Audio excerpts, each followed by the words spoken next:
Good morning students, myself Shan Patel. Today we are going to start part 6 of chapter number 1 crop production and management. जैसे कि बच्चों हमारा chapter number 1 चल रहा है crop production and management. आज हमारा पार्ट 6 है। अब तक हम इस चैप्टर में 1 to 5 पार्ट्स में बहुत कुछ सीख गए। 1 to 5 पार्ट्स में हमने क्रॉप्स के बारे में डिस्कस किया।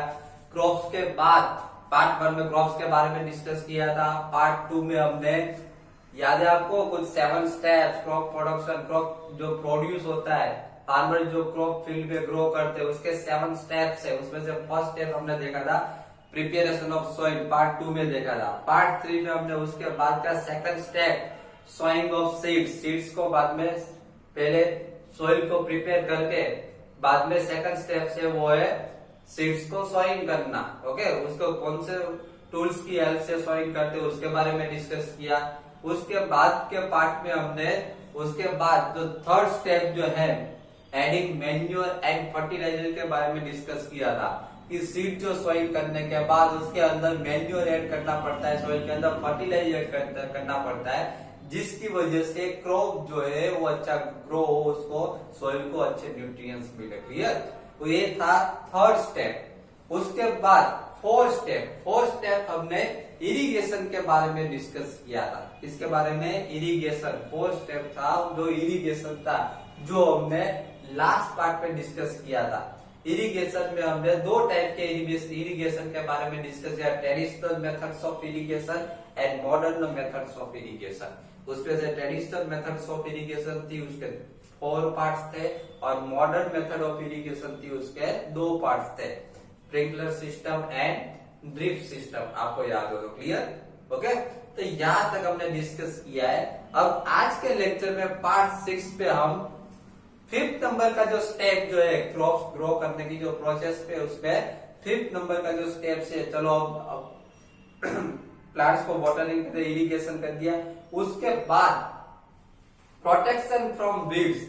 अभी प्लांट्स ग्रो हो गया है तो उसके बाद में उसके अंदर वीड्स और वो सब आ जाएंगे, तो वीड्स और उन सब से प्रोटेक्ट करने के लिए क्या करना चाहिए उसके बारे में डिस्कस करेंगे। Okay, see here in a field many other undesirable plants may grow naturally along with the crop. These undesirable plants are called weeds. देखिए बच्चों, यहाँ पर वीड्स के बारे में हमने डिस्कस करना है कि वीड्स किसको कहा जाता है। तो फील्ड के अंदर जो अनडिजायरेबल प्लांट्स ग्रो हो जाते हैं क्रॉप्स के साथ, हम क्रॉप्स ग्रो करते हैं उसके साथ अनडिजायरेबल अनवांटेड कुछ प्लांट्स ग्रो हो जाते हैं, लाइक ग्रास। ओके, ऐसे अलग अनवांटेड प्लांट जो ग्रो हो जाते हैं उसको वीड्स कहा जाता है। Clear? Now the removal of weeds is called weeding. देखिए वीडिंग की define, what is weeding? Weeding की डिफाइन पूछे तो आपको ये वीडिंग की डिफाइन आपको लिखनी है।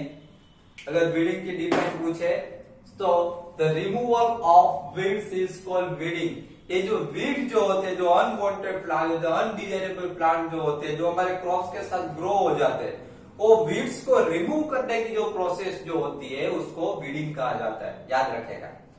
Then weeding is necessary since weeds compete with the crop plants for water, nutrients, space and light.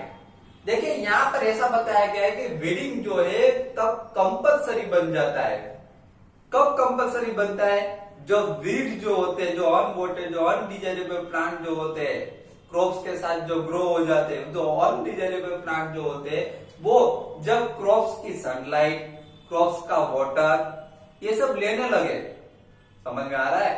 समझो हम वाटरिंग करते हैं, ओके, तो क्रॉप से ज्यादा समझ लो कि वीडिंग जो होते हैं अनवांटेड प्लांट होते हैं, वो वाटर ले लेते हो तो क्रॉप्स को वाटर नहीं मिलेगा। समझ में आ रहा है? तो जब वो वाटर, न्यूट्रिएंट्स, स्पेस, लाइट, ये सब हमारे क्रॉप्स को जरूरी है।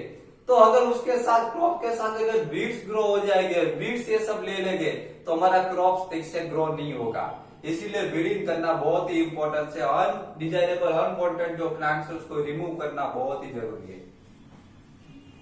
Thus they affect the growth of the crop ये क्या करते हैं, जो इसकी वजह से हमारे क्रॉप्स का जो ग्रोथ होता है वो स्टॉप हो जाता है, ग्रोथ नहीं हो पाता। Some weeds interfere even in the harvesting and may be poisonous for animals and human beings. देखिए बच्चों, यहाँ पर ऐसा बताया गया है कि कुछ वीड्स ऐसे होते हैं जो हार्वेस्टिंग के बाद इंटरफेयर होते हैं।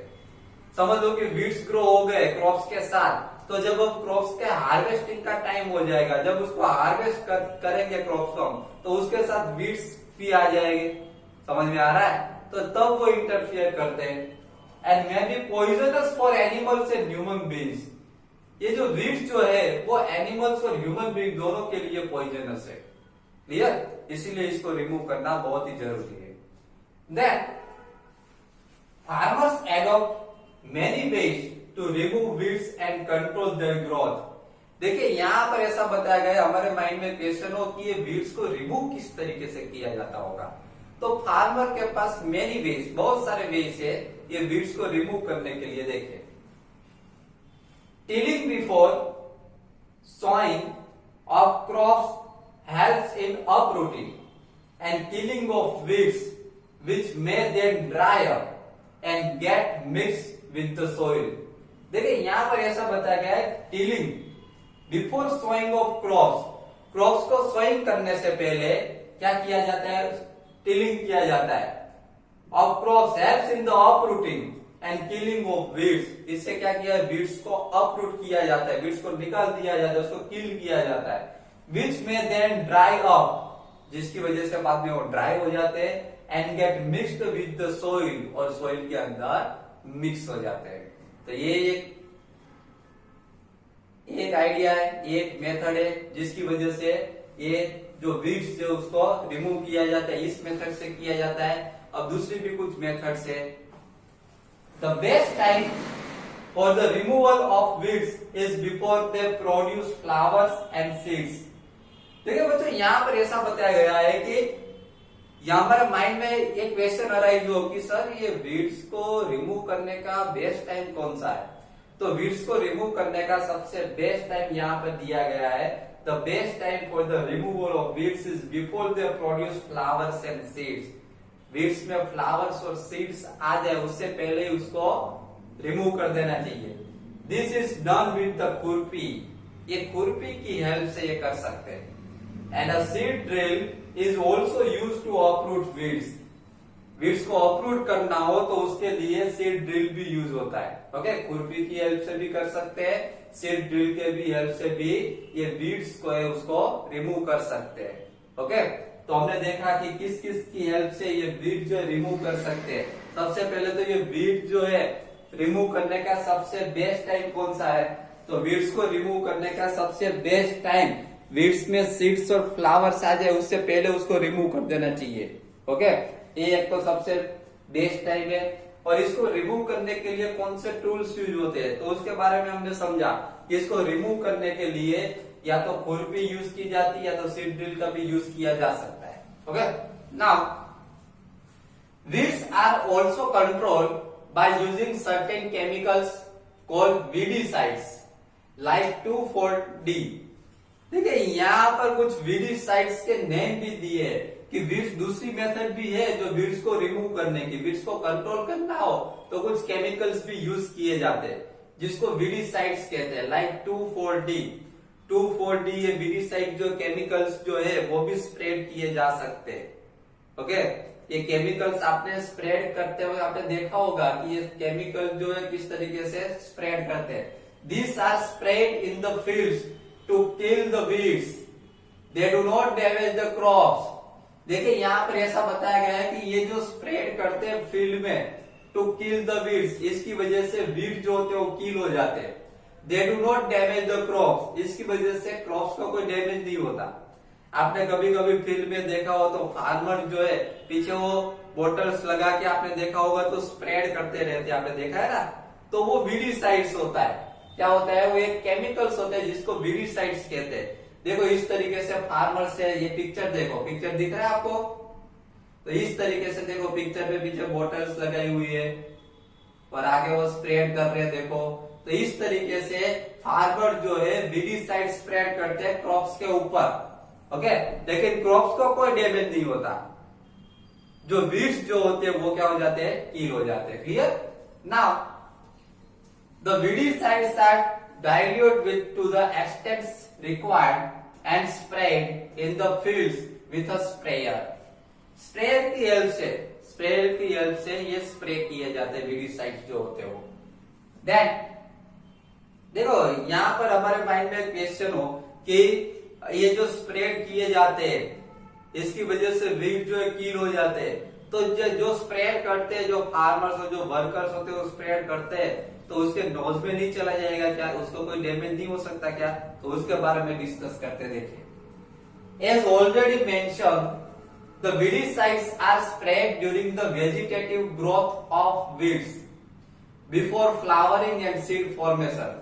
देखिए कब स्प्रे करना चाहिए, तो वीड्स का फ्लावरिंग और सीड फॉर्मेशन हो उससे पहले ये वीडिसाइड्स जो है, जैसे कि यहाँ पर 2,4-D जिसका नेम लिखा है वीडिसाइड्स का, ओके, तो वैसे वीडिसाइड्स जो है वो वीड्स में फ्लावर्स आ जाए, सीड्स आ जाए उससे पहले ही स्प्रेड कर देना चाहिए। स्प्रेइंग ऑफ वीडिसाइड्स में affect the health of farmers. देखिए यहाँ पर ऐसा बताया कि स्प्रेइंग ऑफ वीडिसाइड्स में affect the health of farmers. अगर ये वीडिसाइड जो है वो फार्मर की हेल्थ के ऊपर अफेक्ट हो सकते हैं। समझ में आ रहा है? जब फार्मर जब स्प्रे कर रहे होते हैं तब अगर उसके नोज में चला जाए तो प्रॉब्लम हो सकती है। So they should use this chemicals very carefully. इसलिए फार्मर्स जो होते हैं वो केमिकल्स जो है वो बहुत ही केयरफुली यूज करते हैं। So they should use this chemicals very carefully. They should cover their nose and mouth with a piece of cloth during spraying of these chemicals। इसलिए फार्मर्स क्या करते हैं कि जब भी ये केमिकल्स जब वो स्प्रेड करते हैं तब वो अपना नोज और माउथ जो है वो कवर कर देते हैं, क्लॉथ से कवर कर देते हैं, बाद में वो स्प्रेड करते हैं। समझ में आ रहा है? इसीलिए वीडिसाइड जो केमिकल्स जो है वो फार्मर्स के नोज में या फिर माउथ में ना चला जाए। अगर फार्मर्स के नोज में या फिर माउथ में अगर वो चला जाता है तो फार्मर्स की हेल्थ को प्रॉब्लम हो सकती है। क्लियर? तो बच्चों आज के लेक्चर में पार्ट 6 में हमने बहुत ही इंटरेस्टिंग टॉपिक के बारे में सीखा। पार्ट 6 में हमने जो क्रॉप प्रोडक्शन के जो स्टेप जो है उसके 5th स्टेप के बारे में समझा, protection from the weeds. Weed जो है, वीड्स मींस अनवांटेड प्लांट जो होते हैं, जो अनडिजायरेबल प्लांट जो होते हैं, क्रॉप्स के साथ जो ग्रो हो जाते हैं उसको रिमूव करने की प्रोसेस के बारे में समझा कि उसको किस तरीके से रिमूव किया जा सकता है। उसको खुरपी की हेल्प से हम रिमूव कर सकते हैं, सीड ड्रिल की हेल्प से हम रिमूव कर सकते हैं, या तो हम वीडिसाइड्स यूज करके 2,4-D ये वीडिसाइड्स यूज करके उसको रिमूव कर सकते हैं। ओके, तो बच्चों आज के लेक्चर पार्ट 6 जो यहाँ पर कंप्लीट हो रहा है। पार्ट 7 में अब इससे भी आगे जो नेक्स्ट पॉइंट जो आने वाला है 6 नंबर का जो स्टेप्स है उसके बारे में डिस्कस करेंगे। Okay, thank you very much.